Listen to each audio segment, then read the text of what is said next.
अस्सलाम वालेकुम, dietitian Waqas is here. क्या आपने कभी सोचा है कि एक शुगर का मरीज़ या ब्लड प्रेशर का मरीज़ जब फार्मेसी जाता है और शर्माते हुए उससे दवाई मांगता है तो आगे से गुस्से से उसे देखता है और कहता है ये दवाई हमारे पास मौजूद नहीं है। देखिए, ये एक जेन्युइन मसला है। इसे इंग्लिश में बोलते हैं इरेक्टाइल डिसफंक्शन, उर्दू में बोलते हैं इसे मर्दाना कमज़ोरी। और नौजवानों की एक बहुत बड़ी तादाद इरेक्टाइल डिसफंक्शन का शिकार है। फार्मेसी वाले को चाहिए कि वो उसको बताएं कि आप डॉक्टर के पास जाएं, उसे अपना मसला बताएं, वो आपको दवाई रेकमेंड करेगा और प्रेस्क्रिप्शन लेके हमारे पास आएँ। देखिए, ये एक जेन्युइन इशू है। लोग ज़्यादातर जो है ना डिप्रेशन में चले जाते हैं या हकीम का शिकार हो जाते हैं। साइंस की बहुत सारी स्टडीज़ ने साबित किया है कि दवाइयाँ आपको फ़ायदा देती हैं। ये खून के बहाव को तेज़ करती हैं, उन्हें बेहतर करती हैं, उन्हें डायलेट करती हैं। इससे इरेक्शन जो है ना वो आपका बहुत बेहतर हो जाता है।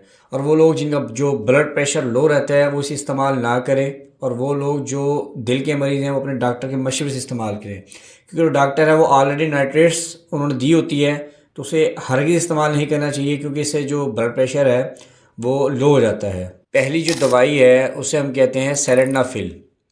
इसका जो असर है वो 4 घंटे तक रहता है, जैसे कि वैगरा। ये खून के बहाव को तेज़ कर देती है और खून की नाली को डायलेट करती है। दूसरी जो दवाई है उसे बोलते हैं टेडलाफिल।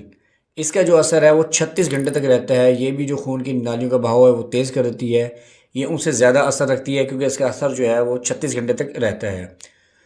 तीसरी जो दवाई है वो है एवेनाफिल। इसका जो असर है 6 घंटे तक रहता है। ये भी वही काम करती है। और इन जो दवाइयों के साइड इफ़ेक्ट्स हैं वो कम है। एक साइड इफ़ेक्ट तो ये होता है, ये ब्लड प्रेशर को लो कर देती हैं, और जो दूसरा साइड इफ़ेक्ट है वो ये होता है कि इससे सर दर्द का मसला होता है। तो ये वो दवाइयाँ हैं जो साइंस ने साबित की हैं और डॉक्टरों को चाहिए वो लिख कर दें।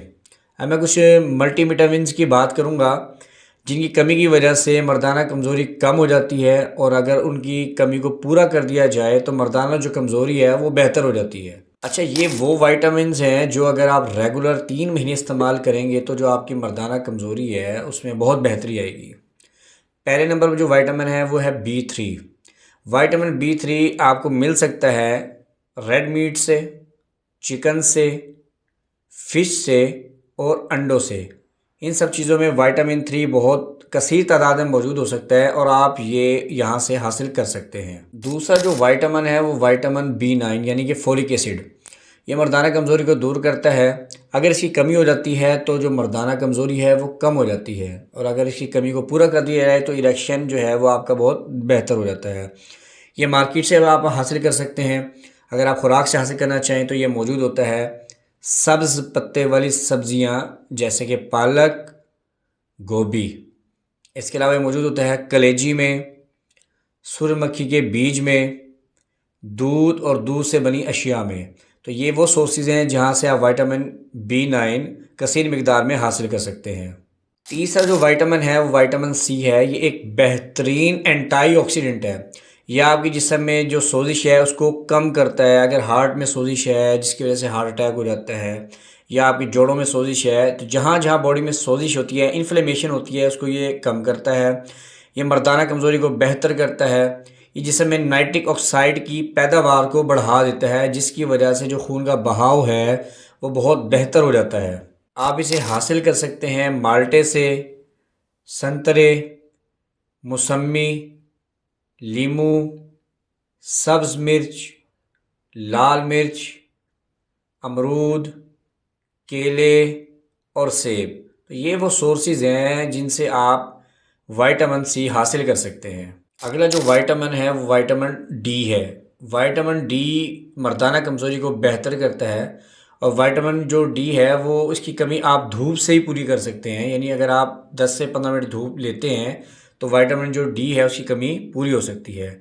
इसके अलावा आप इसे हासिल कर सकते हैं मछली से, जैसे कि सैल्मन फ़िश, रहू फ़िश। इसके अलावा गोश्त से हासिल कर सकते हैं, सेब, केले, गाजर से आप इसे हासिल कर सकते हैं। इसके अलावा दूध और दूध की बनी हुई अशिया, ये वो सोर्सेज हैं जहाँ से आप विटामिन D हासिल कर सकते हैं। तो दोस्तों, इस वीडियो में मैंने आपको उन दवाइयों के बारे में बताया है जो साइंस ने साबित किए हैं कि इनके क्या क्या फ़ायदे हैं। मैंने यही बता दिया है कि क्या फ़ायदे हैं, क्या नुकसानात हैं, और कौन लोग इस्तेमाल कर सकते हैं, कौन लोग इस्तेमाल नहीं कर सकते। मुख्तलिफ वाइटामस के बारे में बताया है। अगर आप लोग रेगुलर 3 से 4 महीने इनको इस्तेमाल करते हैं तो आपको जो मर्दाना कमज़ोरी का मसला है, इरेक्शन का मसला है, ये यकीन करें ये मसला हल हो जाएगा। इस चैनल को सब्सक्राइब कर लें। Thanks for watching. अल्लाह हाफिज़।